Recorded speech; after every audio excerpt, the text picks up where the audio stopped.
प्रेम से बोलिए शनि महाराज की जय। जय श्री कृष्ण, राधे राधे। प्यारे भक्तगणों, आज है माघ महीने की शुक्ला पक्ष की शनिवार का दिन और शनिवार का दिन शनि भगवान को समर्पित है। और आज आप सभी श्रवण करेंगे शनिवार शनि भगवान की व्रत कथा। इनकी कथा को जो भी भक्त श्रद्धा भाव सहित श्रवण करता है उसके सभी कष्ट समाप्त हो जाते हैं और मिलती है शनि महाराज की विशेष कृपा। शनिवार व्रत की विधि। शनिवार का व्रत करने के लिए इस दिन सुबह उठकर स्नान करना। कोशिश करें स्नान से पहले कुएं के जल या नदी के जल से करें। सुबह पीपल के वृक्ष पर जल चढ़ाएं। मंदिर में शनि देव की लोहे की मूर्ति को पंचामृत से स्नान कराएं। शनि देव को काले तिल, फूल, धूप, एक काले रंग का वस्त्र और तेल अवश्य चढ़ाएं। इसके बाद शनि देव के मंत्रों का उच्चारण जरूर करें। अंत में पीपल के पेड़ की 7 बार परिक्रमा अवश्य करें। शनि भगवान की पूजा के बाद किसी गरीब को भोजन कराएं और दक्षिणा देकर विदा करें। शाम के समय व्रत का पारण करें। शनिवार व्रत का पारण काली उड़द की दाल और खिचड़ी से करनी चाहिए। इसी तरह ये व्रत 7 शनिवार तक करें। इसी तरह से आप कुल 7 शनिवार तक शनि देव की आराधना करें। 7 शनिवार व्रत रखें और पूजा अर्चना करें। शनि देव आपके सभी दुख हर लेंगे। शनि देव को प्रसन्न करने के लिए लोग शनि देव की उपासना करते हैं और पूरे विधि विधान से पूजा पाठ करते हैं। शनि दोष से मुक्ति पाने के लिए शनिवार का व्रत करना बेहद लाभकारी माना गया है। माना गया है कि शनिवार का व्रत रखने से शनि के 7.5 और ढैयों के कष्टों से मुक्ति मिलती है। इसलिए प्यारे भक्तगणों, अगर आप शनिवार का व्रत करते हैं तो कथा को अनिवार्य रूप से पूरा अवश्य सुनेगा। आप पर शनि महाराज की कृपा अवश्य होगी। प्रेम से बोलिए शनि महाराज की जय। हे शनि महाराज, मैं आपकी व्रत कथा को आपके भक्तों को सुना रही हूँ। अगर हमसे कोई गलती हो हमें क्षमा करना और अपनी सभी भक्तों की सभी मनोकामना को पूर्ण करना। प्रेम से बोलिए शनि महाराज की जय। एक समय स्वर्ग लोक में सबसे बड़ा कौन, ये प्रश्नों को लेकर नवग्रहों में वाद विवाद हो गया। विवाद इतना बढ़ा कि परस्पर भयंकर युद्ध की स्थिति बन गई। निर्णय के लिए सभी देवता देवराज इंद्र के पास पहुँचे और बोले, हे देवराज, आपको निर्णय करना होगा कि हम में से सबसे बड़ा कौन है। देवताओं का प्रश्न सुनकर देवराज इंद्र उलझन में पड़ गए। इंद्र बोले, मैं इस प्रश्न का उत्तर देने में असमर्थ हूँ। हम सभी पृथ्वी लोक में उज्जैनी नगरी में राजा विक्रमादित्य के पास चलते हैं। देवराज इंद्र सहित सभी ग्रह यानी कि सभी देवता उज्जैनी नगरी पहुँचे।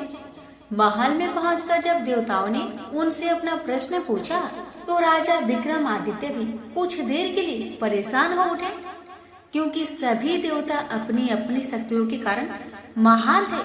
किसी को भी छोटा बताना या बड़ा कह देना उनके क्रोध के प्रकोप से भयंकर हानि पहुंच सकती थी। अचानक राजा विक्रमादित्य को एक उपाय सूझा और उन्होंने विभिन्न धातुओं जैसे स्वर्ण, रजत, कांसा, ताम्र, शीशा, रांगा, जस्ता, अब्रक व लोहे के 9 आसन बनवाए। धातुओं के गुण के अनुसार सभी आसनों को एक दूसरे के पीछे रखकर उन्होंने देवताओं को अपने अपने सिंहासन पर बैठने को कहा। देवताओं के बैठने के बाद राजा विक्रमादित्य ने कहा, आपका निर्णय तो स्वयं हो गया। जो सबसे पहले सिंहासन पर विराजमान है वही सबसे बड़ा है। राजा विक्रमादित्य के निर्णय को सुनकर शनि देवता ने सबसे पीछे आसन पर बैठने के कारण अपने को छोटा जानकर क्रोधित होकर कहने लगे, राजा विक्रमादित्य, तुमने मुझे सबसे पीछे बैठाकर मेरा अपमान किया है।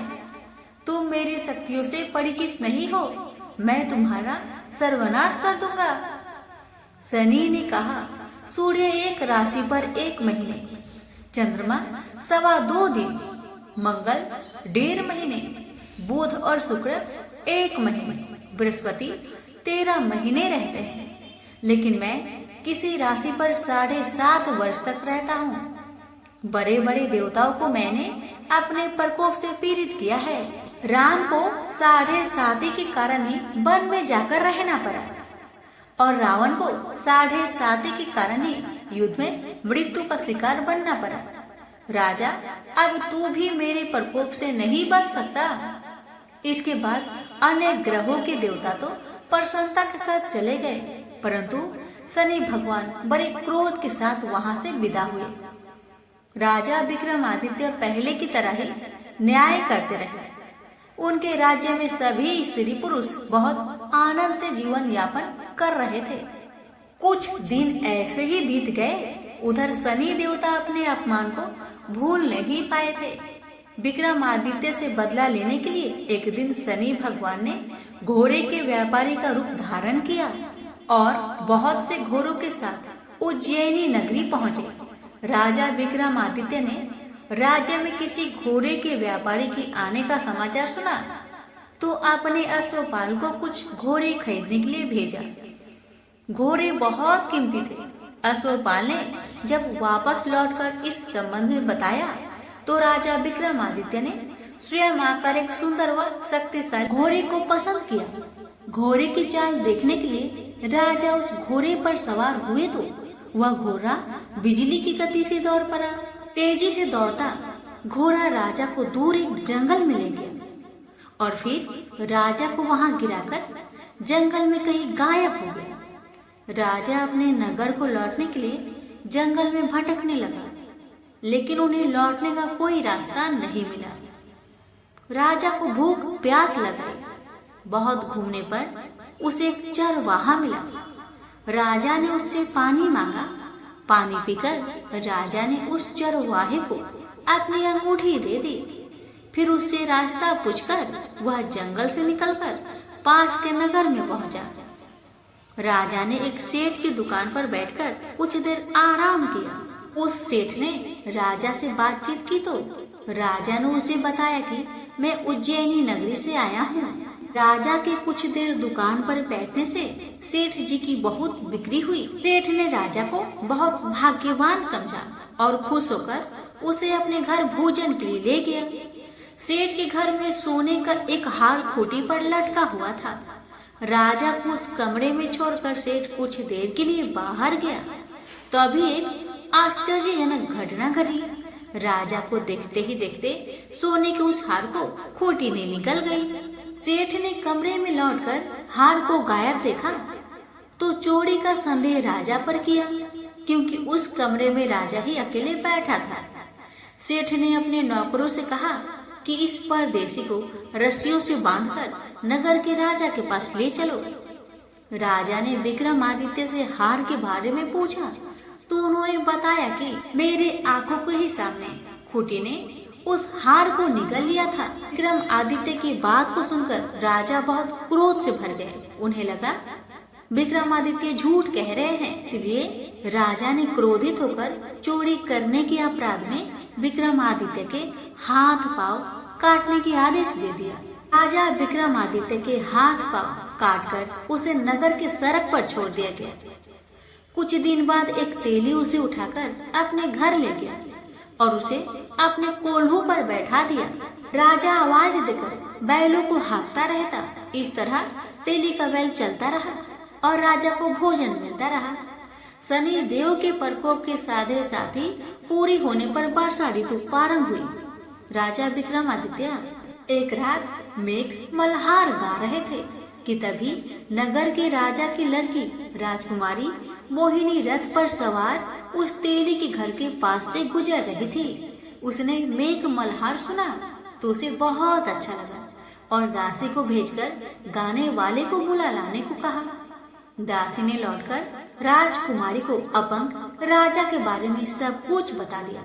राजकुमारी उसके मेघ मल्हार से बहुत मोहित हुई थी, अतः उसने सब कुछ जानकर भी अपंग राजा से विवाह करने का निश्चय कर लिया। राजकुमारी ने अपने माता पिता से जब यह बात कही तो वे हैरान रह गए। रानी ने मोहिनी को समझाया, बेटी तेरे भाग्य में तो किसी राजा की रानी होना लिखा है, फिर तू उस अपंग से विवाह करके अपने पाँव पर कुल्हाड़ी क्यों मार रही हो? राजकुमारी ने अपनी जिद्दी नहीं छोड़ी। अपनी जिद्दी पूरी करने के लिए उसने भोजन करना तक छोड़ दिया और प्राण त्याग देने का निश्चय कर लिया। आखिर राजा रानी को विवश होकर अपंग विक्रमादित्य से राजकुमारी का विवाह करना पड़ा। विवाह के बाद राजा विक्रमादित्य और राजकुमारी तेली के घर रहने लगे।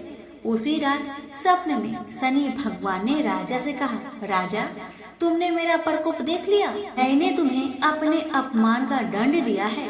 राजा ने शनि भगवान से हाथ जोड़कर क्षमा प्रार्थना की कि हे भगवान, आपने जितना दुख मुझे दिया अन्य किसी को ना देना।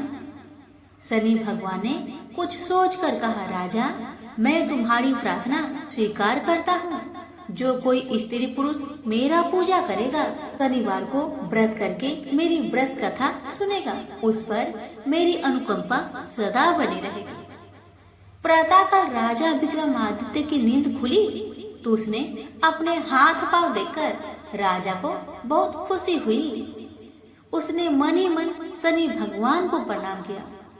राजकुमारी भी राजा के हाथ पांव सही सलामत देखकर आश्चर्य में डूब गई। तब राजा विक्रमादित्य ने अपना परिचय देते हुए शनि भगवान की प्रकोप की सारी कहानी सुनाई। सेठ को जब इस बात का पता चला तो दौड़ता हुआ तेली के घर पहुंचा और राजा के चरणों में गिरकर क्षमा मांगने लगा। राजा ने उसे क्षमा कर दिया क्योंकि यह सब तो शनि भगवान के प्रकोप से हुआ था।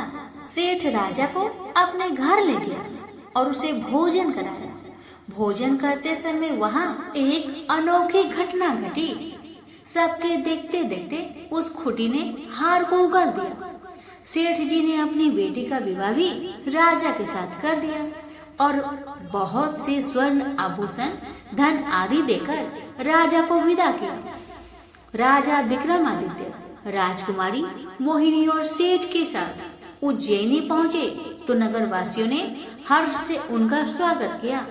अगले दिन राजा विक्रमादित्य ने पूरे राज्य में घोषणा कराई कि शनि देव सब देवों से सर्वश्रेष्ठ हैं। प्रत्येक स्त्री पुरुष शनिवार का उनको व्रत करे और व्रत कथा अवश्य सुने। राजा विक्रमादित्य की घोषणा से शनिदेव बहुत प्रसन्न हुए। शनिवार का व्रत करने और व्रत कथा सुनने के कारण सभी लोगों की मनोकामनाएं शनिदेव की अनुकंपा से पूरी होने लगी। सभी लोग आनंद पूर्वक रहने लगे।